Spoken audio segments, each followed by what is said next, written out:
កម្ពុជាមានរឿងរ៉ាវអច្ឆរិយៈនិងសម្បត្តិបេតិកភណ្ឌវប្បធម៌រូបិយនិងអរូបិយដែលមិនអាចកាត់ថ្លៃបានជាច្រើនតាំងពីបុរាណកាលរបស់បុព្វបុរសយើងបានបន្សល់ទុកក្នុងនោះក៏មានមហាព្រឹត្តិការណ៍ដ៏មហស្ចារ្យមួយគឺព្រះអាទិត្យរះចំកណ្ដាលនៃប្រាសាទអង្គរវត្តដែលគេដំណាលតគ្នាថា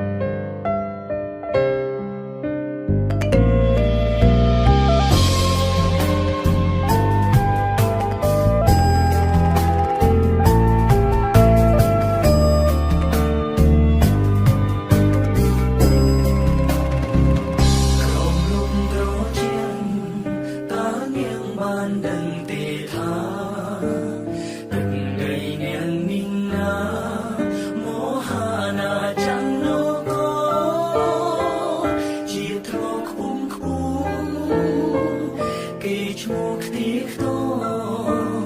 មានវប្បធម៌បររំទើក្នុងទ្វីបលោកកា